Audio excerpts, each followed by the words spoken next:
Hey, Hmm, ini Shalom. dia nih. Shalom. Shalom, Abah. Itu Baik, dinamakan guys, DNA, aku udah. inilah Pastor Hizkia Setiawan. Dia adalah salah satu home pastor di KGC Surabaya. Kayak gitu Surabaya. Yang saya tahu ketika pun saya berkenalan dengan beliau pertama kali, saya tahu bahwa passionnya cukup kuat terhadap generasi. Dan seperti apa yang Tuhan taruh di hati saya untuk banyak berbicara tentang generasi dalam pandemi COVID ini. Dan tujuan saya untuk mengundang rekan-rekan muda untuk saya minta sharing dengan saya ini, tujuannya supaya pertama bisa dapat memberi inspirasi bagi rekan-rekan muda. Apa yang kamu pahami sih tentang tema ini kalau dari Hizkia? Unshakable itu kan sesuatu yang tidak tergoncangkan. Ya, Ya, kan? yes. Sesuatu yang tidak tergoncangkan, itu jelas sekali. Tapi pada dasarnya, sesuatu yang tidak tergoncangkan itu udah ada di dunia ini. Semuanya akan digoncangkan, semuanya akan Ya. tergoncangkan semua. Cuma satu yang tidak tergoncangkan, langit dan bumi akan lenyap, tetapi firman Tuhan akan tinggal tetap. Seperti itu. Nah, Ya. maka dari itu, kalau kita mau jadi unshakable generation, we must back to Bible. Nggak bisa, Oke. nggak bisa, nggak balik ke sana. Karena kalau kita menjadi generasi yang pengen menjadi generasi yang unshakable, kalau kita hanya memaksimalkan potensi kita hanya hidup baik, ya, hidup sekedar hidup baik, sekedar memiliki relasi yang baik pada orang yang lain, tetapi kalau kita tidak membangun hidup kita di atas firman, kita tidak mungkin kuat menghadapi setiap tantangan, tidak mungkin kuat menghadapi setiap goncangan yang ada, karena goncangan pasti ada, tantangan pasti ada, gitu sih. Pesan ini sangat penting bagi saya. Nah, kenapa kita mesti kembali ke Alkitab, His? Karena gini, tadi seperti yang saya sudah sampaikan tadi bahwa semuanya akan tergoncangkan dan hanya satu firman Tuhan yang tinggal tetap. Firman Tuhan, perkataan Tuhan itu akan tinggal tetap. Matius 7 ayat 24 sampai 27. Jadi message ini bertubi-tubi datang, dan ini memang benar-benar apa yang kita alami sekarang. Jadi boleh tak bacain Abah ya? Boleh Hizkia bacain ya untuk ayatnya ya. Silakan. Matius 7 ayat 24 sampai 27. Setiap orang yang mendengar perkataanku ini dan melakukannya, ia sama dengan orang yang bijaksana yang mendirikan rumah di atas batu. Kemudian turunlah hujan dan datanglah banjir, lalu angin melanda rumah itu, tetapi rumah itu tidak roboh sebab didirikan di atas batu. Tetapi setiap orang yang mendengar perkataanku ini dan tidak melakukannya, ia sama dengan orang yang bodoh yang mendirikan rumahnya di atas pasir. Kemudian turunlah hujan dan datanglah banjir, lalu angin melanda rumah itu hingga rubuhlah rumah itu dan hebatlah kerusakannya. Jadi dua orang yang bijaksana dan dua orang ini bijaksana dan bodoh ini mengalami hal yang sama. Artinya tantangan itu tidak bisa dielakkan, tidak bisa terus ada tantangan gitu, nggak kena, nggak bisa gitu. Kan semuanya akan mengalami hujan, mengalami banjir. Nah, pertanyaannya adalah bukan bagaimana cara menghadapi banjir itu. Pertanyaan yang mendasar adalah apakah kita siap menghadapi banjir itu? Oke, jadi dasar yang dimaksudkan yang Pastor lihat di dalam Injil Matius itu kira-kira merujuknya kemana, Pastor? Nah, jadi menurut saya merujuknya jelas sekali. Gini kan, dia ditulis seperti ini. Setiap orang yang mendengar perkataanku dan melakukannya, ia sama dengan orang yang bijaksana yang mendirikan rumah di atas batu. Opposite-nya, kebalikannya itu adalah orang yang tidak mendengarkan dan tidak melakukan. Sesimpel itu sebenarnya. Nah, dasar kita yang teguh itu adalah perkataan Tuhan sendiri, yaitu firman Tuhan, dan kita mendengar dan kita melakukannya. Nah, ini kan salah satu khotbah Yesus di gunung, di bukit, di mana Yesus juga ngomong, salah satunya adalah tentang mengumpulkan harta. Ayat yang cukup terkenal adalah Matius 6 ayat 33. Carilah dahulu kerajaan Allah beserta dengan kebenarannya, maka semuanya akan ditambahkan kepadamu. Ya, Oke. semua kekayaan itu kan dicari bangsa-bangsa. Tapi sekarang ketika badai ada, ketika hujan ada, ketika banjir ada, harta tidak memiliki kuasa sama sekali. Oh, oke.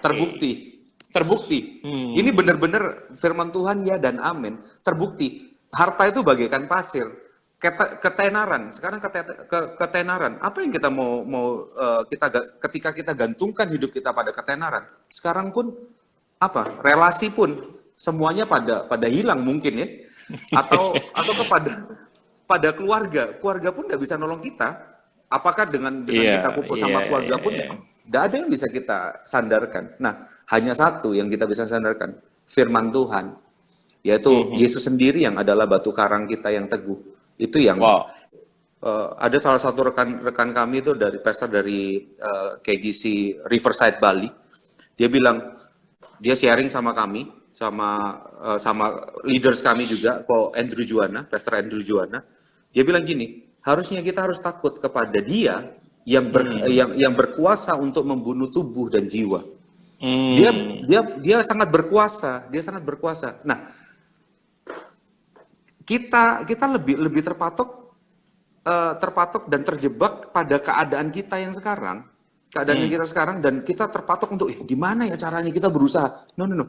Yang lebih esensi itu adalah bukan bagaimana cara kita bangun, tetapi dasarnya ini loh. Dasar kita membangunnya ini yang benar-benar harus kita tahu. Bahwa firman Tuhan ya dan amin. Gitu. Pastor, kira-kira unsur-unsur penting apa sih yang kalau dilihat dalam Injil Matius pasal 7 tadi yang istilahnya dapat dijadikan sebagai sebuah dasar gitu ya di dalam kebenaran firman Allah. Kira-kira ya unsur-unsur penting apa sebetulnya yang harusnya dimiliki oleh generasi kita sehingga apapun yang dihadapi dan bagaimanapun kondisi keadaan yang sekarang terjadi, dia tetap kokoh gitu. Nah, kira-kira unsur-unsur penting apa yang dia bisa dapat gitu? Saya rasa cuma dua hal aja. Yang pertama, mendengarkan perkataanku, kata Tuhan. Kata Yesus ngomong seperti itu. Setiap orang yang mendengarkan perkataanku. Dan yang kedua, melakukan. Yang pertama, mendengarkan itu jelas. Bagaimana kita mengkonsumsi firman. Bagaimana kita membaca firman. Saya masih percaya bahwa Tuhan bekerja dan Tuhan menyatakan isi hatinya lewat ngomong langsung sama kita. Saya masih percaya sampai sekarang. Tetapi Tuhan sudah menyatakan dirinya, semua firman-Nya itu melalui Alkitab. Oke, ini teologis banget ini, banget. Keren. Jadi gini, jangan tunggu, ya Tuhan nggak ngomong apa-apa, bisnisku mesti jalan kemana, keluargaku mesti gimana, ya Tuhan nggak ngomong apa-apa. Hei, kalau pengen tahu Tuhan ngomong seperti apa, read your Bible, baca Alkitabmu. Kalau pengen dengar suara Tuhan audible, tak kasih tahu caranya.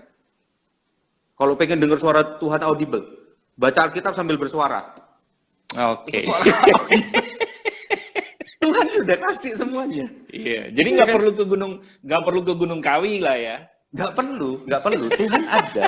Tuhan ada. Jadi jawaban ini kalau main catur itu, Pastor, ini skak mati gitu, Pastor. Keren. Gitu.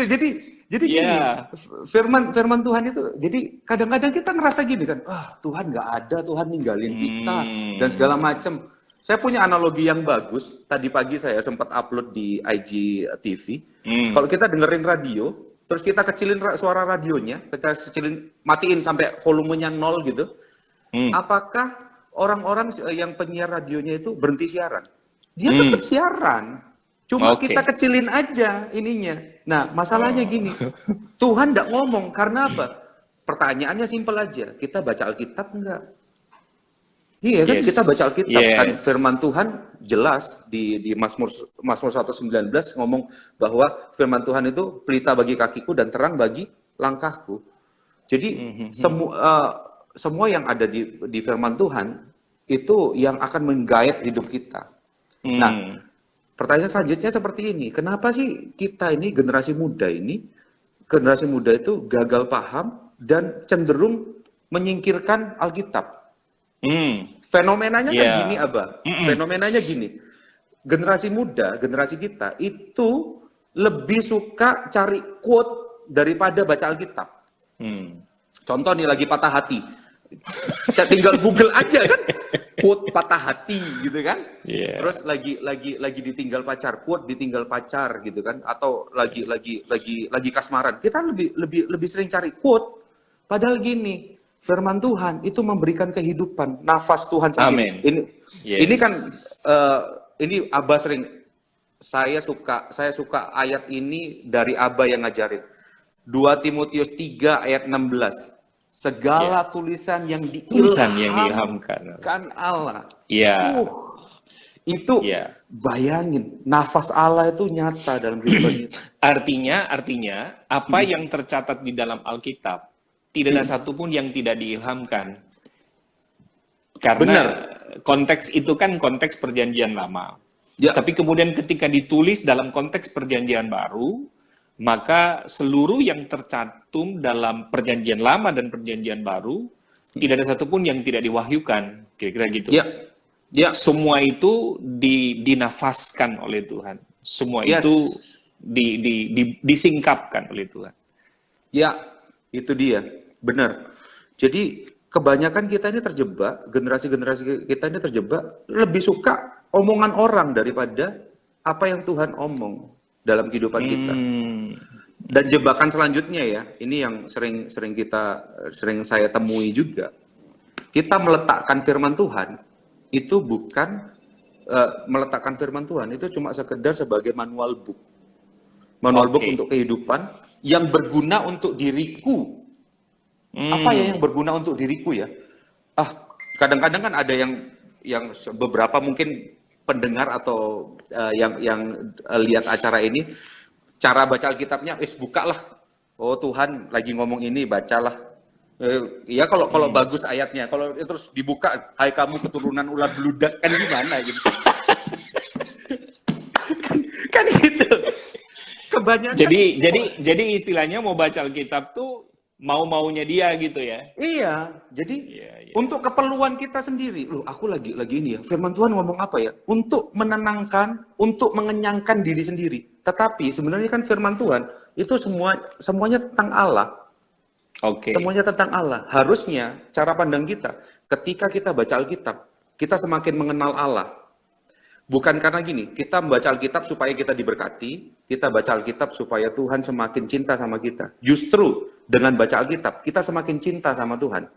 Wow, keren. Yes. Ketika kita semakin cinta sama Tuhan, dunia tidak menyilaukan lagi sama kita. Karena Tuhan sudah terlalu menyilaukan buat kita dan, well, I will go with you. I belong to you. I belong to you. Jadi, itu yang membuat kita akhirnya, yang membuat kita teguh. Karena apa? Kita tahu profilnya. Jadi ini merupakan basic sebetulnya, dasar banget sebetulnya. Kalau kita bicara tentang anak muda gitu ya, yang tidak tergoncangkan di akhir zaman ini gitu ya. Jadi kembali kepada bagaimana dia harus mengenal Tuhan melalui firman. Benar. Karena itu menjadi sebuah dasar. Benar. Kenapa basic sekali yang dibahas unshakable generation? Kalau ngomong unshakable, komponen yang paling besar, komponen yang paling penting dari sebuah goncangan itu dasar. Kita seperti bangun rumah gitu ya. Seperti kita bangun rumah, fondasi itu kan merupakan hal yang paling penting untuk istilahnya supaya rumah itu tetap kokoh gitu ya. Betul. Jadi yang menjadi pertanyaan adalah sekarang gini. Selama ini kita ikut Tuhan, jangan sampai kita ikut Tuhan tapi kita tidak kenal siapa Tuhan kita, apa yang Dia lakukan. Karena sebenarnya kekristenan itu kan bukan tentang apa yang bisa kita lakukan untuk Tuhan, tetapi apa yang telah Tuhan lakukan untuk kita. Nah, ini quote kamu ya, seringkali kamu sampaikan tuh. That's it, itu dia. Itu apa yang Tuhan sedang, ya itu yang membuat kita akhirnya tidak mampu, dan Tuhan sudah mengerjakan apa yang Tuhan kerjakan dalam kehidupan kita. Dia menyelesaikan masalah yang paling akut yang tidak bisa diselesaikan oleh apapun, Dia Yes. menggantikan kita. Hmm. Untuk Hmm. sebenarnya kita terima cawan murka Allah, tetapi Hmm. dia gantikan kita jadi anak kerajaan, putra dan putri kerajaan. Wah. Wonderful, Wah, wonderful. wah, wah. Ini sangat penting. Yang pertama tadi ngomong soal dasar, fondasi. Oke. Yang kedua adalah goncangannya. Fondasi harus diuji dengan goncangan. Iya kan? Oke. Jadi Iya kan? kualitas sebuah fondasi, apakah itu baik atau tidak, itu ternyata memang perlu diuji kan ya. Perlu diuji. Nah, Perlu diuji. ujian daripada fondasi adalah goncangan. Goncangan dari goncangan. Iya, Dan keren. balik Ini lagi keren tadi. ini, Pastor. Dan balik lagi tadi, Mantap. goncangan itu tidak bisa kita les. Tidak kena. Selalu ada. Iya kan? Selalu, nggak Iya, kena, nggak iya, kena, iya, gitu kan? iya, Selalu iya. ada. Goncangan itu pasti ada. Nah, makanya saya waktu itu saya sempat baca ada satu buku bagus Coronavirus and Christ by John Oke. Piper. John Piper ya. Iya, itu bagus banget. Dia ngomong gini. Jadi akhirnya kami itu yang jadi satu kesimpulan, satu intisari yang kemarin kami bahas buat IG live kami, purification. Jadi kira-kira ngomong gini John Piper. Sebenarnya coronavirus ini sedang menggoncangkan kita untuk memurnikan kita. Sebenarnya yang ada di dalam hidup kita itu Kristus atau yang lain-lain. Itu untuk mengeluarkan semua. Kan Martin Luther kan bilang gini, hati manusia itu pabrik berhala yang paling produktif. Kadang-kadang kita masih banyak berhala dalam kehidupan kita. Kita berhala kita adalah ketenaran kita, harta kita, hubungan kita, semuanya. Sampai akhirnya itu keluar. Sampai apa? Yang keluar adalah Kristus. Nah, masalahnya adalah, adakah Kristus dalam hati kita? Kalau nggak ada Kristus, ambiar. Ambiar. Paulus mengatakan, tetapi kemudian ketika dasar kehidupan kita dibangun di atas Kristus, Ya. iya kan? Ya ini lebih teologis. Ini yang saya sebut dengan substansi kekristenan. Nah, makanya saya suka ngomong bahwa dengan apa kita membangun kehidupan kita dan bagaimana kita menempatkan kehidupan kita kepada apa yang kita bangun, itu akan menentukan seberapa kuat kehidupan kita ketika goncangan itu datang, His. Ya. Ya. Jadi kalau misalnya apa yang kita pakai untuk kita bangun dalam hidup kita dan bagaimana kita membangun, maka semua akan ditentukan dengan goncangan tadi. Apakah dia bisa bertahan atau tidak, gitu. Nah, karena itu Kristus itu penting dalam hidup kita. Ya. Gitu. Nah, bagaimana kamu meyakinkan kepada mereka bahwa Alkitab ini penting? Membangkitkan mereka, membuat mereka percaya. Yang pertama, keteladanan ya. Oke. Keteladanan ya. Iya, karena kan ada ya akhirnya saya pakai quote ngutip satu orang quote bilang gini kan, because tindakan itu akan berbicara lebih keras dari sebuah perkataan. Jadi salah satu caranya adalah saya setiap hari saya baca dan saya sharingkan ke mereka. Entah mereka mau baca atau enggak, saya akan sharingkan terus. Yang pertama peneladanan. Saya ngomong di dalam saya buat puji Tuhan ini tersadar dari tahun lalu sih sebenarnya Abang. Mulai mendisiplin diri untuk baca dan membuat devotion juga. Oke. Saya mendisiplin untuk buat devotion dan di dalam devotion itu saya benar-benar apa yang saya dapatkan dari firman itu saya tuangkan di sana. Pun kalau saya terdegur, contoh saya terdegur, kadang-kadang saya masih merasa sombong. Kadang-kadang saya tidak tulus untuk melakukan sesuatu. Saya bilang di sana. Saya tidak pernah bilang bahwa simpelnya saya nggak pernah pakai kata kita di dalam devotion itu. Saya tidak sedang mengkhotbahkan, tapi saya sedang ngomong bahwa firman Tuhan ini ngomong ini sama saya. Kalau lu ngerasa terberkati juga, oke. Saya lakukan peneladanan itu. Yang kedua, dijadikan baca Alkitab itu dijadikan sebuah budaya yang bukan budaya yang kuno dan benar-benar dibuat biasa. Baca Alkitab itu adalah sebuah habit yang biasa, tidak perlu sampai wah orang kudus banget, enggak, biasa aja. Yang ketiga adalah kesaksian. Melalui firman yang saya dengar dan itu menguatkan saya, itu yang akan saya sharingkan. Kalau tanpa firman Tuhan, waduh, hal lagi dari tiga itu untuk dalam pelayanan anak muda yang saya akhirnya Tuhan bentuk saya juga ketika saya kehidupan berkeluarga dan segala macam, be genuine. Jadi jadilah asli. Itu akan memberikan ini. Sini ada beberapa yang rekan-rekan yang berhubungan langsung sama saya. Kami berproses sama-sama. Jadi saya jadi genuine sama mereka. Awalnya saya pakai topeng. Awal-awal pelayanan saya pakai topeng. Ketika firman Tuhan, saya bergumul dengan firman Tuhan dan firman Tuhan mengubahkan saya ngomong bahwa kelemahan saya itu seperti apa. Salah satunya ada beberapa rekan-rekan sini yang pernah ke rumah saya, Saya pernah buat satu cerita, pintu kamar kedua itu bolong. Itu saya bilang, ini kenapa kok bolong kok? Iya kena sapu karena ada kecoa. Saya memukul kecoa, bolong ternyata. Cerita sebenarnya itu saya pukul karena saya emosi. Dan setelah itu, setelah firman Tuhan mengubahkan saya, bagaimana firman Tuhan mengubahkan saya bilang sama mereka, saya minta maaf sama kalian. Saya buat cerita bohong.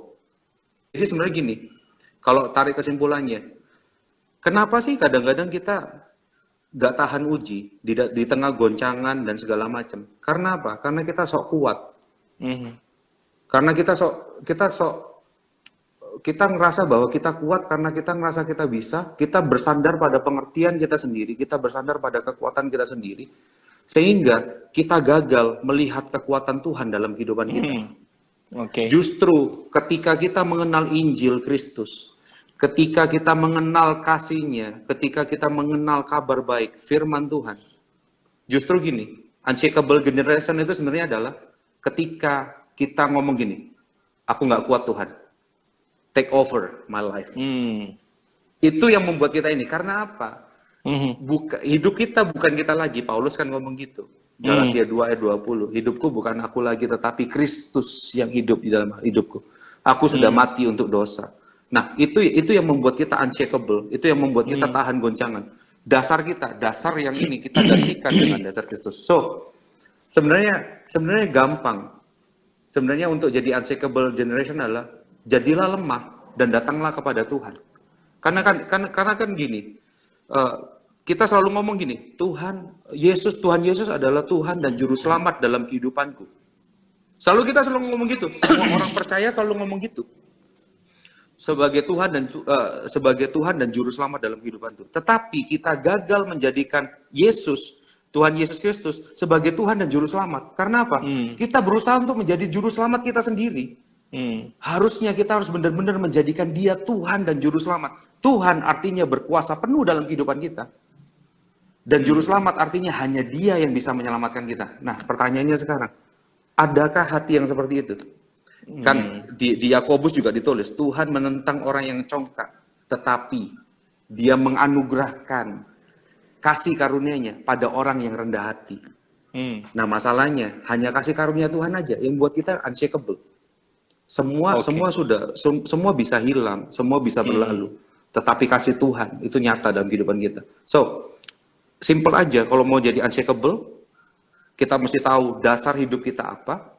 Dan pastinya kalau ngomong unshakable generation, pasti ada tantangan. Iya kan? Pasti ada tantangan untuk menguji. Tetapi gini, selanjutnya adalah, yang terakhir dasarnya adalah, apakah kita benar-benar ngerasa kuat atau kita benar-benar ngerasa lemah? He's a gentle spirit, He's a gentle God. Kalau kita tidak mau nyerahkan hidup kita sama Tuhan, Tuhan tidak akan take over terus langsung. Enggak. Yeah. Well, ayo dalam goncangan ini, dalam goyangan ini, sadarlah sekarang dan kembali pada Tuhan. Gitu aja sih. Wow, betul-betul kristosentris banget loh. Yeah, man. Wow. Thank you ya. Thank you so much. Devi, terima kasih banyak ya, Dave. Saya berdoa, apa yang kita alami akhir-akhir ini, kita tetap kuat, kita tidak ikut tergoncangkan, tetapi kita tinggal tetap. Karena dasar yang kita bangun di atas kehidupan kita adalah bukan harta kita, bukan apa yang melekat pada kehidupan kita, tapi Kristus yang menjadi dasar. Kristus yang menjadi fondasi. Tuhan memberkati Bapak Saudara. Sekali lagi terima kasih yang sudah bergabung dengan saya dan Pastor Hizkia. Tuhan memberkati.